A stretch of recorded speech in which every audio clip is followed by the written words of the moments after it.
nasefemelini into ehlezi ikhulunywa ukuthi ubaba omncane uthwele. Kanti nanokuthi abantu asebeke azwana nabo ubaba omncane abalast futhi abaphili.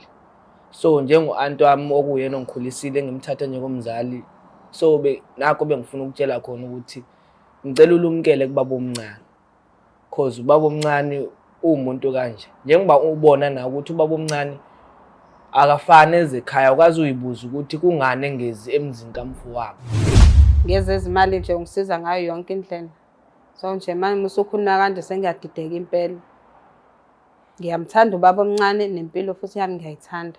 Musukhuluma kanje sengiyadideka, angisazi ngempela-ke manje. Kodwa ngicela ubheke anti. Ngiyacela ungalutho uthando ngoba ekugcineni impilo yakho.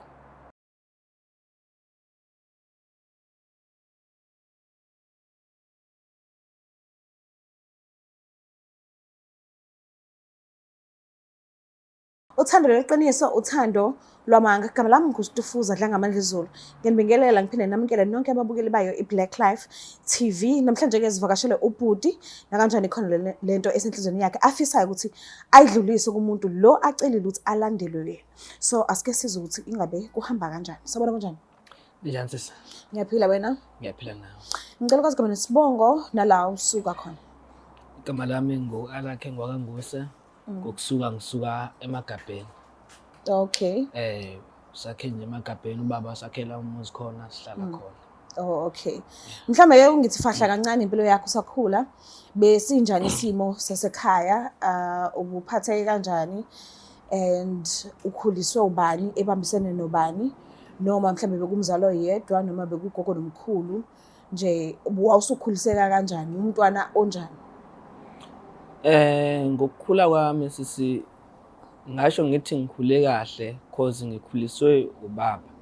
Okay. Ngikhuliswe ubaba nangona asheshe adlule emhlabeni. Oh, okay. Washeshe wadlula ubaba kodwa-ke udlule eseno-anti esisitholela yena. Lo anti wasale sesiqhubezela sesikhulisa. Oh, umama? Umama esekade adlule sibancane kakhulu. Okay. Awumazi? Hayi ngasho ukuthi angimazi. Oh, okay. Mhlawumbe-ke indlela shuthi ubujabulile ngokuthi ubaba umkhulisa kanjani njengoba uchaza ukuthi ukhule kahle. Ubaba ngasho ngithi mina ube umuntu osikhulise kahle kakhulu cause usifundisile, wasikhulisa, wasifundisa ukuhlonipha abantu. Okay. Sikhulisa ngenhlonipho, wasikhulisa ukuqonda. Sikhulise nje kahle kakhulu baba. The time kade nikhula ubaba ubelo umuntu oyiphilela ngayedwana. Mhlambe noma kuthiwa wayezenza into zakhe but ezenzela le eceleni espacing sakhe enganitshengisi ukuthi uphila biloni impilo mhlambe mekuza ngakumama. Anikaze nibe naso step mama. Ayi besikaze sisibona. Okay. Noma kuthiwa ube naso kodwa ube naso mhlambe eceleni. Kodwa ubengazi angene naso ekhaya. Oh, okay. Okay. So-ke wayula ekhaya ke namhlanje ngicela ngilandise nje kusukela eqaleni uzofinyelele nami kuvutho ndaba. Njengoba ngila ekhaya nginento engihluphayo engaphakathi kumina. Njengoba bese ngikuchazile ngithi ubaba wasitholela u-anti ozasikhulisa. Okay. So lo anti lo osikhulisayo, anti bese simthatha njengomama since thina sashiwa abazali sibancinci kakhulu. So anti besifana nomama kuthina. Sikwazi ukwenza yonke into futhi besikakhona ukwenza izinto ngaphandle kwakhe esenzela everything. Okay. Esiwashele, esiayinele, esenzela yonke into. So uthe ekushoneni kababa. Ekushoneni kababa kwafika ubaba omncane. Okay. Njengakufika ubaba omncane. Ubaba omncane ke ubengawumuntu bengawuyena umuntu engasho ngithi mina ubejwayele ukuze ekhaya uzama ngabe mhlambe kuna something ebalekile mhlambe. Ebalekile. Okay. Akawuyena umuntu ojwayele. Ekufikeni kwakhe ngomncabo kababa. Afika futhi kwangcwatshwa kwenziwa zonke izinto. Wabese sexhumana no-anti lo osikhulisile. Yes. Bashenjana inamba ubamncane ke yena ube umuntu ethi ufuna ukuloke esheka thina. U-anti ethi uzafonela u-anti ukuze asheke thina ukuthi si right. Okay. Bashenjana ngenamba kanjalo ke. Kodwa sithema wasibona ekuhambeni kwesikhathi. sabona ukuthi ubudlelwane kababomncane no-anti sebuze kweqela ngale. Oh, Sebezwana sebezwana kakhulu. Futhi u-anti uyakwazi ukuthi hamba uvakashela ubaba omncane. Oh, Mhlawumbe ahambe 2 days athi hayi bengisaye kubaba omncane wena. okay. Kodwa lokho akungiphathi kahle ngoba ubaba omncane isizathu salokho ukuthi ngithi akungiphathi kahle. Ubaba omncane umuntu engasho ngithi mina umuntu ongenzi kahle njengoba ngisho ngithi mina solo ubaba omncane bengawena umuntu ojwayele ukuze ekhaya. Akenze nje ekhaya uze mangabe kunento eyenzekile. So futhi ubaba omncane umuntu engasho ngithi mina umuntu nasekhaya oqhelelene nomndeni. Umuntu engasho ngithi mina umuntu oqhelelene nomndeni because sikhule vele kuthi ubaba omncane umuntu ongekho kahle. Mhlambe kanjani akekho right. Akekho kahle bathi kokunye kunezinto nje abazibonayo ngayo njenganomuntu engaze ngithi mhlawumbe uthwele. Sikhule thina khulunywa kanjalo abantu badala besho bethi kodwa ubaba omncane wenu noze nimbone nani ekhuleni kwenu. Okay. So why uzile la ekhaya kungani yini le ofuna ukudlulisa and yini le ngakuphathi kahle ufisa ukuthi kwenzeke kanjani ufuna kwenzeke ini? So njengibhalele la ekhaya ukuthi ngikwazi ukuthi ngikhulume no-anti. Ngikwazi ukuthi ngikhulume no-anti ngoba anti siyamthanda kakhulu. Okay. Into ebesifisa kuyena ukuthi aqhelelane nobaba omncane ngoba ubaba omncane thina siyamazi. Sikhule vele kuthiwa akekho right. So nakho ngibhalele ekhaya ukuthi cela ningincedise ukuthi ngikwazi ukukhuluma naye. Okay. What if ubaba omncane kuyenzeka uyayibona le video and uthola ukuthi lento le izonifaka ekukhulumeni kungapheli? Kodwa angithi sabe sikabizanga gama lakhe egcineni. Okay. Sabe sikabizanga gama lakhe.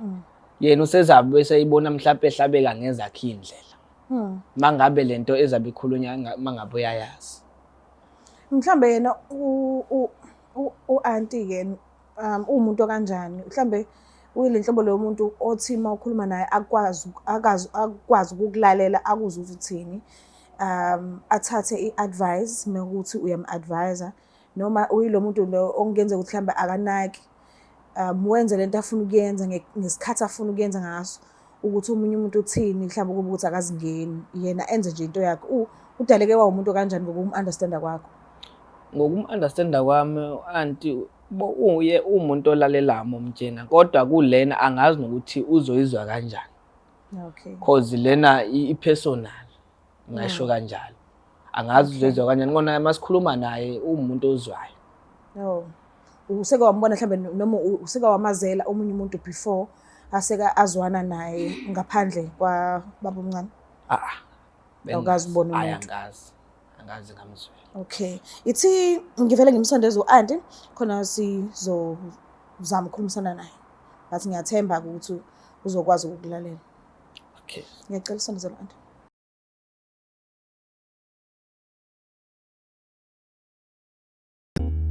Kuthiwa indaba ayihlangani kodwa abantu bayahlangana. Thina kwa Black Life Traditional Pharmacy sithi amanzi lapho akama khona ayophinda ame futhi ukuze ubuyise isithando sakho. Luqale phansi uthando lushisa amalanga. Faka i-order namhlanje uthole isikhafulo sokubuyisa umuntu wakho. Isithando seminyaka esikade saduka noma ngabe uduka izolo. Ukuze ufake i-order shayela u-062 219 7748. Thina umsebenzi wethu ukudilivela wena mawufaka i-order magumba mano umhlaba akukhathaliseki noma ukuphi. Black Life Traditional Pharmacy izimpande zama-Afrika.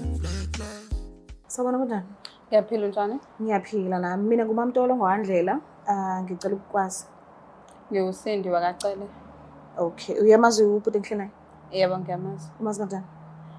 Ngimazi njengomntwana engimkhulisile ngasho ngithi bese ngimthatha njengomntwana wami. Bakhuliswa yimina since abazali babashona bebancane. Okay. Shuthi wazi yonke into ngaye since ingane yakho vele. Ngingasho kanjalo. Oh, okay. Kunodaba ke afisa ukuthi alikhulume nawe. Ngiyacela nje uma isikhathi sakho umlaleli ukuthi ufisa ukuthini. Ayikho inkinga. Ngiyabonga ngicela ukukhulumisana naye. Ngizoqala ngokuxolisa anti ukuthi ngikubizile la emakhamereni. Ngiqale ngokuxolisa nje kakhulu kodwa khona okungihluphayo ngaphakathi engifuna ukukhuluma.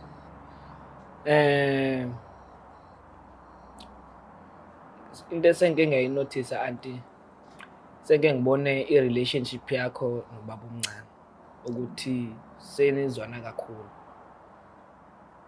Kanti lonto yangihlupha kakhulu because ubaba omncane uwumuntu esimaziyo ekhaya ukuthi umuntu kanjani futhi uwumuntu ongalungile cause nami ngikhule ukuthi ubaba omncane uwumuntu ongalungile. Uwumuntu ongalungile kakhulu futhi umuntu engaze ngisho ukuthi uthwele. Umuntu othwele, khule nje abantu abadala nasemndenini nasefemelini into ehlezi ikhulunywa ukuthi ubaba omncane uthwele. Kanti nanokuthi abantu asebeke azwana nabo ubaba omncane abalast futhi abaphili. So njengo-anti wami okuyena ongikhulisile engimthatha njengomzali, so nakho bengifuna ukutshela khona ukuthi ngicela ulumkele kubaba omncane cause ubaba omncane uwumuntu kanje. Njengoba ubona na ukuthi ubaba omncane akafani eze ekhaya, ukwazi uyibuza ukuthi kungani engezi emzini kamfowabo. Shuthi kunesizathu esikhona, akizi. Wagcina nini? Wagcina soloku kushona umfowabo kodwa akaphinda angaweza. Awukazi uyibuza ukuthi kungani. So nakho mina engikubizele khona ukuthi ngicela ngibhalela ukuthi ngicela bangincedise ngikhulume nawe uyizwe njengoba ngimncane, ungayeyi into engizayikhuluma kuwena njengoba ngiyikhuluma nje. Into nami engizwela ngaphakathi njengomuntu esimthandayo ekhaya okuyena futhi osibhekile. Kuyezwakala? Uyazwakala kodwa ngisamangele ukuthi kungani engibizele la singayikhulumanga sobabili Ekhaya. Yebo, ekhaya. Ngiya-understand. Ngiyazi sometimes umuntu uma unayo egcekeni akungabi lula uvele umbambe nje because ubumatasa sometimes ngenzeka ukuthi mhlawumbe beningaphazamiseka ndlela thizeni. Nje kuningi bekungenzeka, ingakho ekhethile ukuthi akulethe la. Nakhona akashongo ukuthi ufuna ukuzokuhlambalaza la. Ukuthi unendaba nawe and uyafisa ukuthi angalahlekelwa uwena ngendlela angayi-understand ukuthi ngenzeka kanjani. So angazi noma mhlambe ukhona yini into esuke wayizwa indlela thizeni ngobaba omncane, mhlambe kuyixoxelwa nje mhlambe ekhaya egcekeni. Hayi mina angaze ngizwe lutho ngoba omncane angiliboni futhi iphutha kuyena. Ngiyazithandela nje umuntu wami, angiyiboni into erongi. Oh, niyathandana vele? Siyathandana vele kahle. Oh. Ngokuzibuza kwakho nje mhlambe yini eyenza ukuthi angajwayeli ukufika ekhaya uma ucabanga nje? Njengomuntu onamabhizinisi ngithathe ngazi ukuthi ubhizi lapha emsebenzini, into zomsebenzi kanjalo. Okay. Kodwa uma umuzwa undodana wakho ekhuluma kanje yini nje efika emqondweni wakho? Ngithanda ukudideka. Ngithanda ukudideka ngempela ngoba angaze ngibone lutho mina esolisayo ubaba omncane. Siyayithandanela nje into yethu ihamba kahle. Kodwa manje mase ekhuluma futhi sengiyaqaphela ukuthi ngempela-ke akajwayele ukufika nabo akabanaki lokhu wagcina kushona umfowabo nasemndenini, into ezemndeni akahlanganyeli. So nje sengiqala ukudideka. Ngiyakuzwa, but-ke ngicela ukukunikeza nje nawe isikhathi sakho kokhulume nendodana yakho owayiphiwa ndlela thizeni. Mhlambe kungenzeka ukuthi khona imibuzo eminingi usanayo, usadidekile. Ngicela nje ukunipha isikhathi, ngizobuya ngesikhathi singanani mase nikhulumile.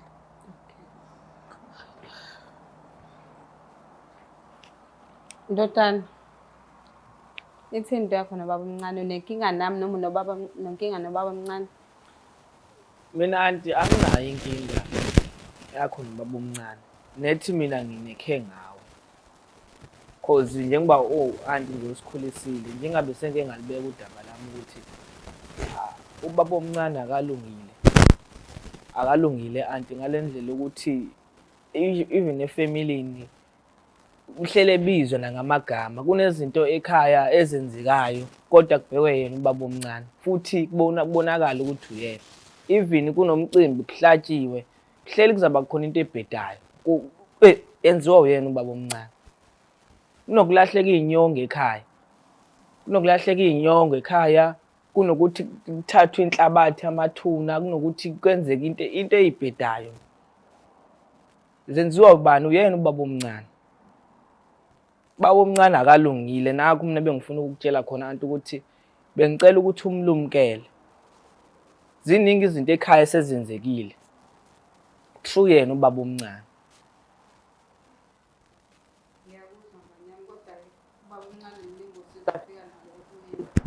Ngezezimali nje ungisiza ngayo yonke indlela. So nje manje usukhuluma kanje sengiyadideka impela. Ngiyamthanda ubaba omncane nempilo futhi yami ngiyayithanda. Usukhuluma kanje sengiyadideka angisazi ngempela-ke manje. Kodwa ngicela ubheke anti. Ngiyacela ungalutho uthando ngoba ekugcineni impilo yakho. Impilo yakho anti, impilo yakho. Ubaba omncane akalungile kakhulu. Kuningi esekwenzekile. Kuningi esekwenzekile lapha ekhaya kwenziwa uyena ubaba omncane. Ngiyakuzwa. Ngisoke ngiyibukisise le ndaba ngicabangisise kahle. Sazoyicabangisisa.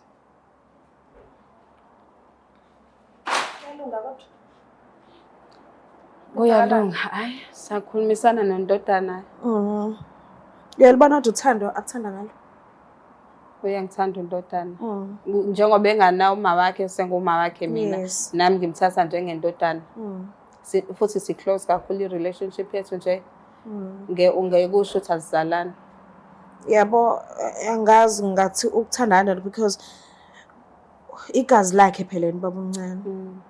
And wena ulona igazi lakhe, uma wakhe amthole ngendlela ekukhuleni kwakhe. But ukhetha wena ukudlula igazi lakhe okusho ukuthi shuthi ku-serious. So angazi noma mhlawumbe ubusufake inzipho ngale ndlela ukuthi bekhona nezinye izinto mhlawumbe kungenzeka ukuthi bekulekelela ngazo ubaba omncane yini noma angazi. Kukhona bese ubusu urelaxile kakhulu mekuza ngakukona ukuthi hayi vele ngiyazi ukhona umuntu wami uzongenzela 1 or 2. Yebo, ubaba omncane nje like irent asendlele bikhokho yena, ingane esikoleni sikhokhelwa uyena nje. Ingane zakho zihlala kwenye indawo. Zihlala kwenye indawo yebo, kodwa beyifakela imali nje. Okay. Bengisiza ngempela. Manje sekuzokwenza kanjani ngempela? Angithi nawe njengoba usebenza ekhaya labhuti bakhona abakhokhela khona. Yebo, ngiyahola nakhona. Okay, kodwa bengeneli akweneli. Yebo. Kazokwanzima ke. Kazokwanzima but ngiyazi mhlambe vele akwazi ukuthi ucimele ubheke usithathile isinqumo. Kodwa ngiyacela bandla uzame indodana yakhe sikhulumile nakhona ayikuphoqa kodwa nje bekuthando nje ukuthi ikwazisa ukuthi ayifuni ngawe. So angazi ukuthi kuzokwenzakalani but ngiyacela ucabangisise lo daba. Ngizocabangisisa ngempela ngoba shothi indodana yami ngoba ingixwayisa nje iyayibona ingozi. Yes. Nami mase ngibusa umqondo ngiyakhumbula ukuthi ubaba omncane lokho akushiye njengoba imicimbi yasekhaya ka-attend ngiyayibona zonke lezo zinto ukuthi azenze ngampela. So ngiyacabanga nami yami impilo fanele ngiyibeke phambili. So uzizwa kanjani-ke kwamukela u-anti? Akalwi nawe nje, akakhulumi nawe futhi kabuhlungu. Uyakuzwa ukuthi uthini. Uyalibona futhi uthando umthanda ngalo. So uzizwa kanjani nje ngalokho?